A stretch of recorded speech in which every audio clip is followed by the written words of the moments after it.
Bismillahirrahmanirrahim.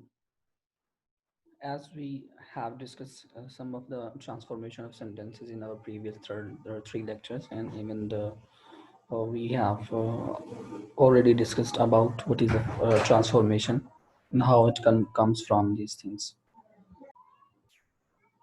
As we discuss some of the transformation of sentence, how we can transform from positive simple sentence into a compound sentence, and how we can compound sentence into complex sentence, and how we can transform complex into simple sentences.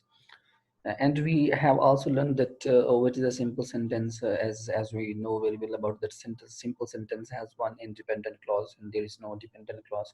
An independent clause is a clause that has its own subject and predicate and capable enough to explain its meaning, while on the other hand, compound sentence is a sentence that is entitled with the two independent clauses, and these clauses are joined by coordinators.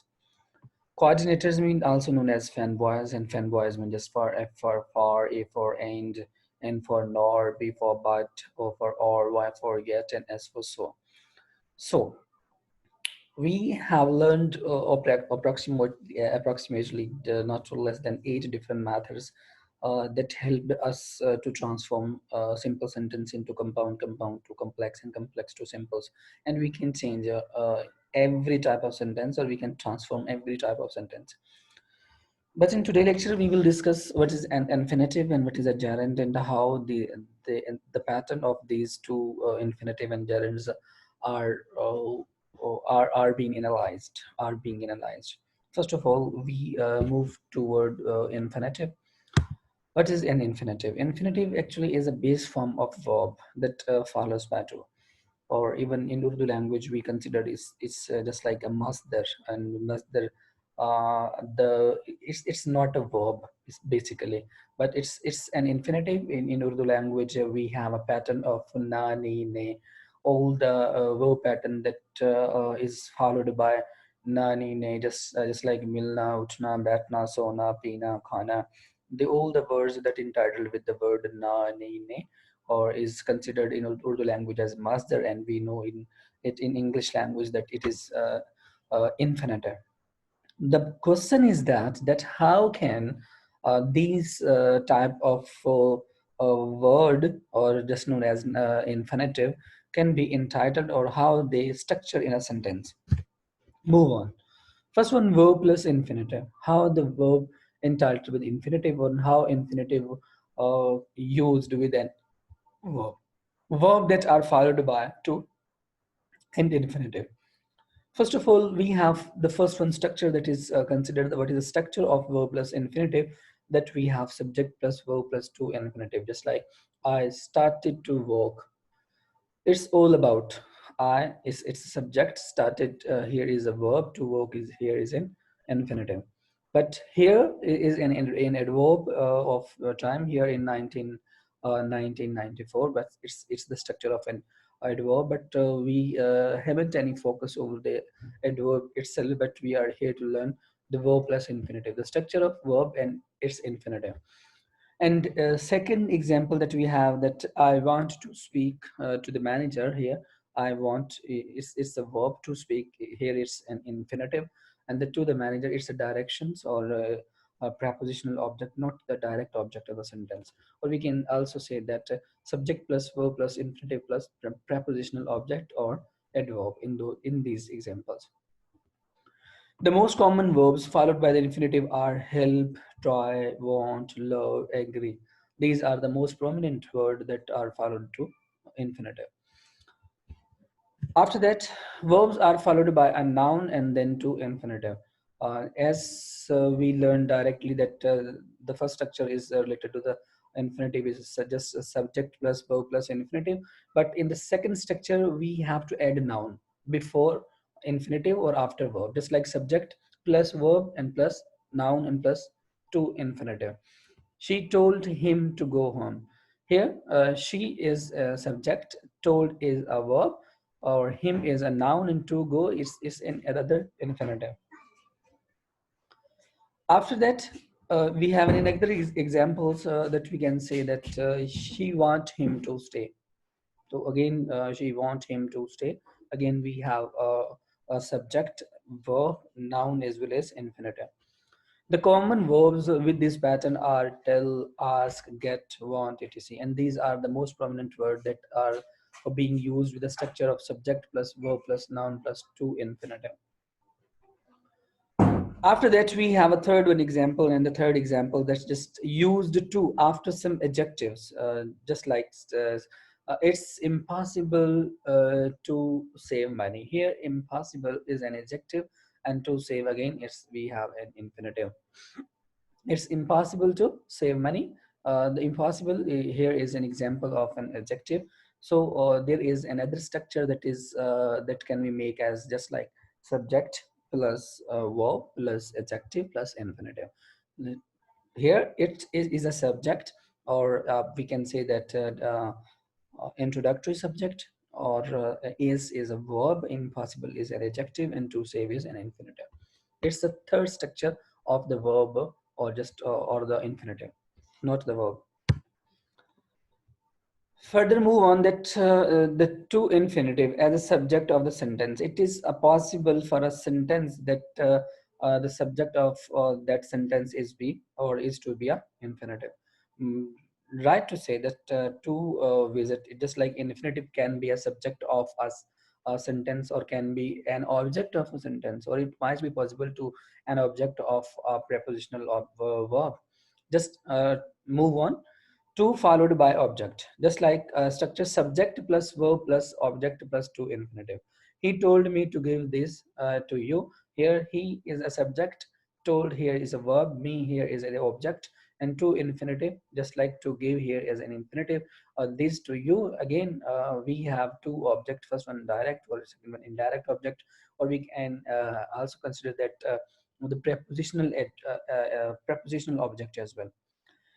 But move on further that we have another examples. Some verbs are followed by object plus infinitive without to, or here we have some verbs uh, that use infinitive, but not infinitive, just bare infinitive. Bare infinitive is an infinitive where we can never ever utilize uh, to with verb, just like let, make, see, hear, feel. These are the word. Uh, to when we are when we want to use these words, we can never ever use to plus verb first form. Simply agar, if we want to express this that if we want to utilize the verb let, make, see, hear, feel, we can never ever be capable enough to utilize infinitive, but bare infinitive, bare infinitive without to. Here, I heard her singing. I heard, just like here, I heard her sing a lovely song, but we can never ever add any infinitive, but just bare infinitive, just sing. Here, sing is bare infinitive, and I heard, or heard here is a verb that is, or that can never ever be followed by infinitive. Again, verb here is a verb, and sing is bare infinitive, not infinitive. Infinitive without to, it's mean bare infinitive.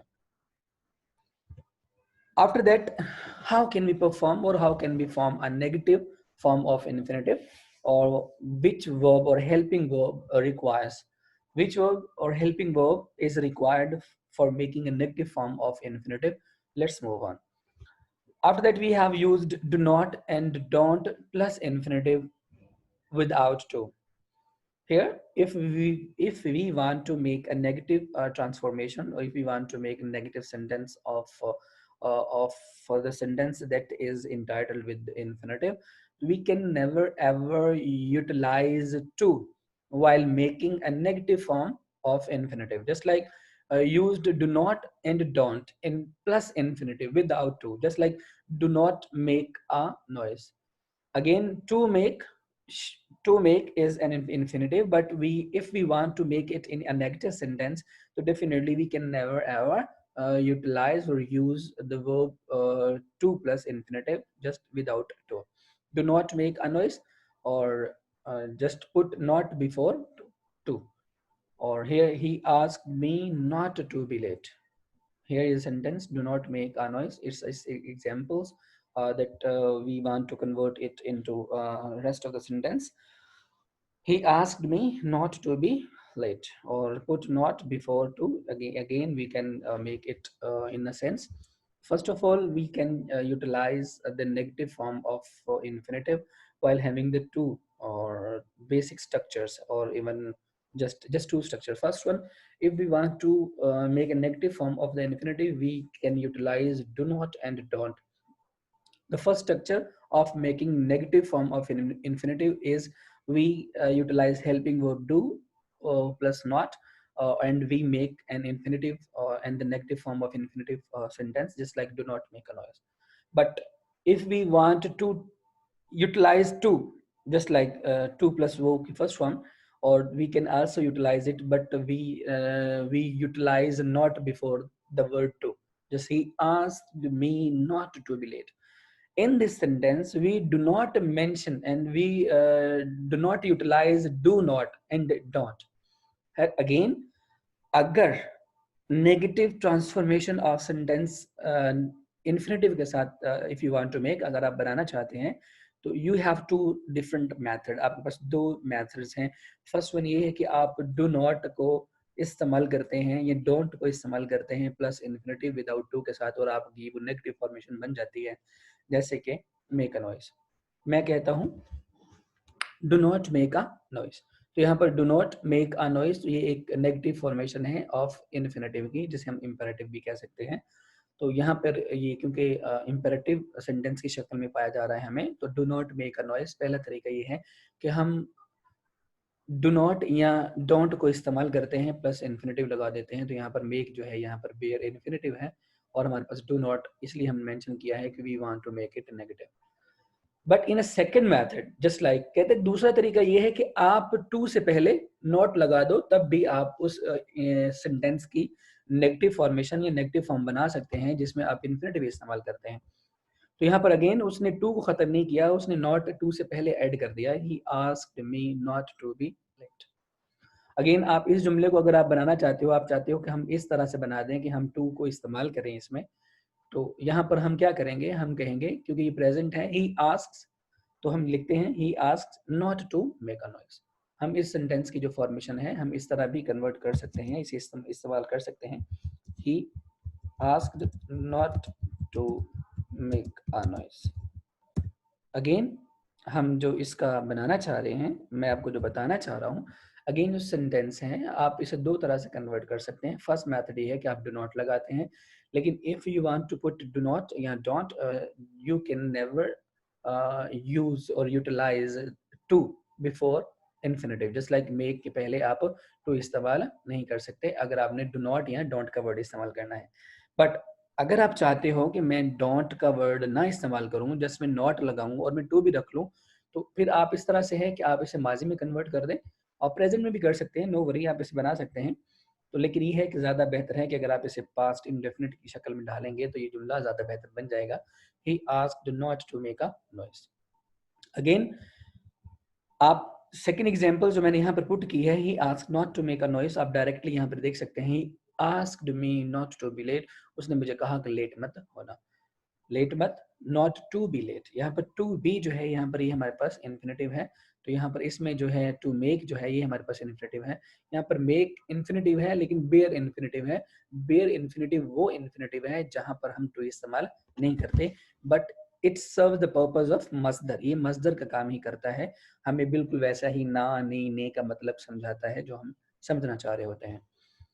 Let's move on. The verb can followed by question words such as where, how, what, who, and when, plus the two infinitive. She asked me how to use the washing machine. हम इसे third method जो है इसका आप कह लें कि पहले तो टू हमने मेथड्स पढ़े जहाँ पर हमने इन्फिनेटिव को नेगेटिव स्ट्रक्चर में ढाला है. अब हम ये देखना चाह रहे हैं कि क्या हमारे पास कोई ऐसा स्ट्रक्चर है कि जिसमें हम क्वेश्चन भी करें और इन्फिनेटिव भी हमारे पास इस्तेमाल हो जाए. तो हम कहते हैं कि yes we have some sort of structures where can we utilize question as well as infinitive. तो here is an example. She asked me how to use the washing machine. उसने मुझे पूछा कि वॉशिंग मशीन कैसे इस्तेमाल करते हैं. तो यहाँ पर ये करना जो है इस्तेमाल सेंस में इस्तेमाल जो हो रहा है टू यूज इस्तेमाल करना, तो यहाँ पर अगेन इन्फिनेटिव की सेंस में है, लेकिन यहाँ पर ये इंट्रोगेटिव वर्ड्स के बाद में इस्तेमाल हो रहा है। आप सिंपली कह सकते हैं कि वो words, all the words just like WH family words, why, when, what, why तो हम नहीं कह सकते, और where, how, what, who and when plus to plus infinitive, तो आप इसे इसका स्ट्रक्चर भी बना सकते हैं। समटाइम ऐसा होता है कि हमें इन्फिनेटिव को रिड्यूस करना पड़ता है, और वो कौन से स्टेप्स होते हैं जहाँ पर हमें इन्फिनेटिव रिड्यूस करना पड़ता है। Just like used in conversation, that isn't necessary to use the full infinitive if it is understood from the conversation. Sometimes ऐसा होता है कि हम जो बात कर रहे होते हैं वो एक्चुअली अंडरस्टूड होती है ऑलरेडी, वो पहले ही हमें अंडरस्टूड होती है। जब वो हमें पहले अंडरस्टूड होती है तो फिर in that situation we do not utilize the whole sentence. Just like मैं अगर आपसे क्वेश्चन कहूँ इन्फिनेटिव के अलावा, अगर मैं आपसे कहता हूँ आर यू मैड, तो बहुत से बच्चे कहेंगे नो और यस, और even they don't bother to reply or respond the whole answer, yes we are not, or yes we are a fool, or no we are not fool। अगर proper answers को देखें तो यहाँ पर no या yes नहीं है, हमें नो के साथ ये भी लिखना पड़ता है no we are not full, yes we are full. लेकिन rest of the things sometime ऐसा होता है कि हम simple just one word occur करते हैं और whole the conversation is understood, हमें बाकी सारी बात यहाँ समझ आ जाती है कि हाँ इस बंदे ने इससे एग्री किया है या नहीं किया है, या ये बंदा इस बात को समझ रहा है या नहीं समझ रहा है। तो अगेन मैं बताता चलो कि समटाइम ऐसा होता है कि some things are being understood, actually वो पहले ही चीजें अंडरस्टूड होती हैं, तो हम पूरी इन्फिनेटिव स्ट्रक्चर को मेंशन नहीं करते, हम जस्ट टू लगा दें तो वो हमें उस आप कह लें कि उसका जो हमें मफहूम देना चाह रहा है पूरे इन्फिनेटिव का, वो जस्ट टू लगाने से हमें इन्फिनेटिव मिल जाता है। जैसे कि I hope they will bring the key, I hope they will bring the key, मुझे उम्मीद है कि वो लेके आएंगे keys. I am sure they will remember to, it's mean I am sure they will remember to, here to mean bring, to bring the key, मुझे यकीन है, मुझे श्योर है कि वो याद रखेंगे उसे लाना, किसे, चाबियों को, कीज को लाना। तो अगेन यहाँ पर टू हमने लिखा है, तो ये टू जो है हमारे पास अगेन अंडरस्टूड है, हम इन्फिनेटिव ना भी लगाएंगे तो तब भी हमारा पर्पस जो है बात करने का या समझाने का जो हमारा बेसिक पॉइंट है वो हम कन्वे कर सकते हैं अपनी कन्वर्सेशंस के अंदर। तो लिहाजा sometimes we can reduce infinitive while in our day to day conversation, we utilize or we reduce infinitive where there the things are being understood by the people or by the conversations।